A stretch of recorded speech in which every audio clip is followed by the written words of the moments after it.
Banyak yang mengeluh, katanya KPM ini semestinya tidak dapat, yang sana dapat, tapi kok justru sebaliknya.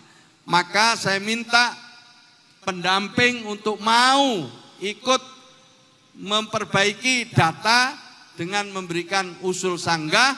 Kalau tidak mampu, tidak tembus, tidak bisa lewat musyawarah desa maupun musyawarah kelurahan, silakan melalui cek bansos dan nanti akan dicoba diverifikasi dan divalidasi. Siap ya? Bansos PKH PBI adalah dalam rangka untuk memberikan perlindungan dan jaminan sosial.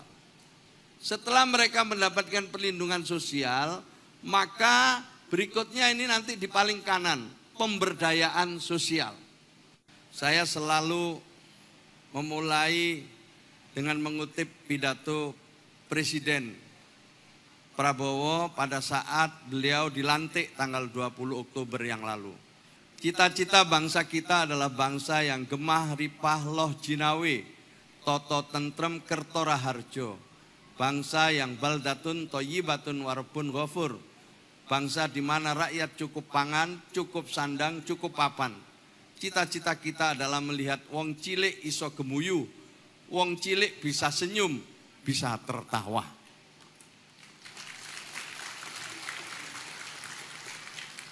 Siapa yang harus dibuat tertawa, siapa yang kita ajak untuk tersenyum, kita rumuskan dalam 12 pas. Anak-anak rentan, penyandang disabilitas, lansia terlantar, mereka yang berpendapatan rendah, korban bencana, komunitas adat terpencil, warga binaan, korban kekerasan, korban nafsa dan HIV/AIDS, mereka yang bermasalah sosial, perempuan rentan, dan tentu adalah fakir miskin. Inilah yang harus kita buat tertawa. Maka yang pertama-tama dilakukan adalah memberikan perlindungan sosial.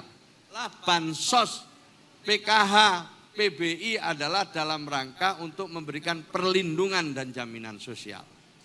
Setelah mereka mendapatkan perlindungan sosial, maka berikutnya ini nanti di paling kanan, pemberdayaan sosial. Bagi yang tidak bisa diberdayakan secara langsung, maka lewat namanya rehabilitasi sosial. Keluarga-keluarga yang fungsi-fungsi sosialnya tidak utuh, ada keluarga yang kepala rumah tangganya mungkin stroke dan lain sebagainya, dia harus masuk rehab dulu. Setelah rehab baru nanti pemberdayaan. Tapi yang utuh fungsi-fungsi sosialnya langsung dilakukan pemberdayaan sosial. Nah, teman-teman pendamping sebagian besar ada di sini nih, terutama PKH.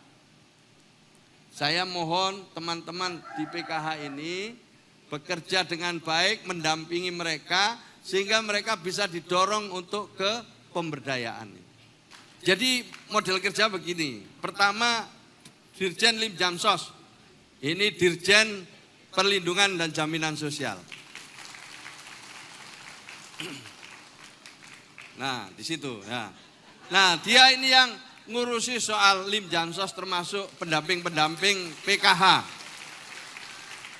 Bencana. Ini adalah Dirjen Lim Jamsos.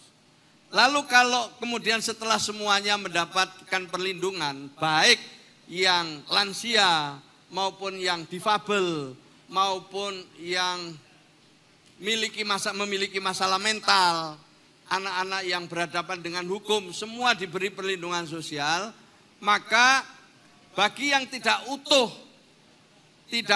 fungsi-fungsi sosialnya perlu direhabilitasi. Kita punya 31 sentra yang melayani rehab bagi semua pemerlu layanan sosial yang tadi kita sebut 12 pas itu. Nah, ada dirjennya, ini dirjennya, silakan Pak Dirjen ke sana. Inilah Dirjen Rehabilitasi Sosial.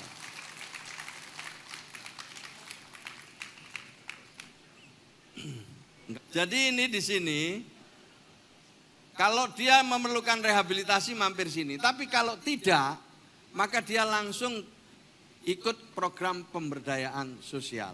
Inilah dirjennya, Bu Mira.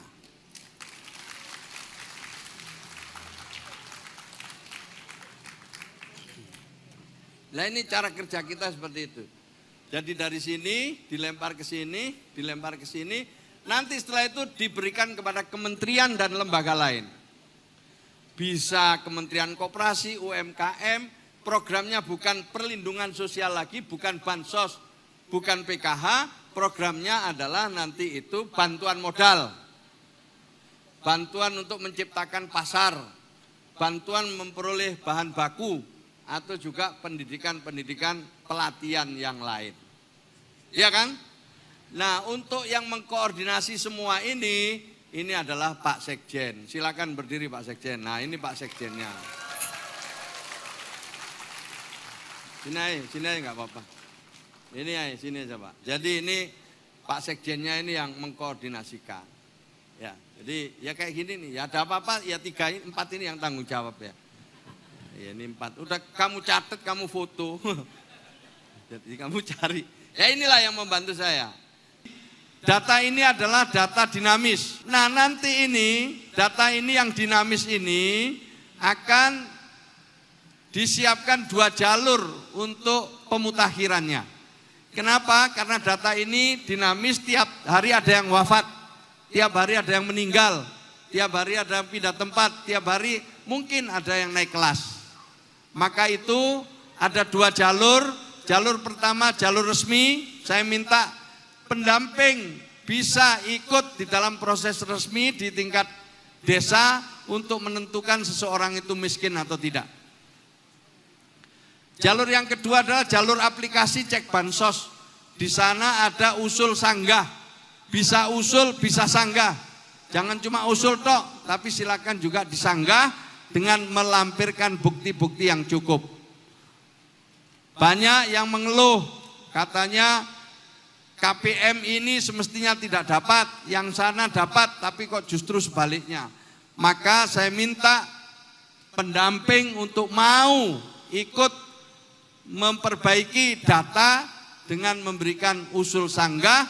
Kalau tidak mampu, tidak tembus, tidak bisa lewat musyawarah desa maupun musyawarah kelurahan, silakan melalui cek bansos dan nanti akan dicoba diverifikasi dan divalidasi. Siap ya? Maka sekali lagi para pendamping saya minta untuk turut mengantisipasi dinamika data itu lewat 2 jalur itu.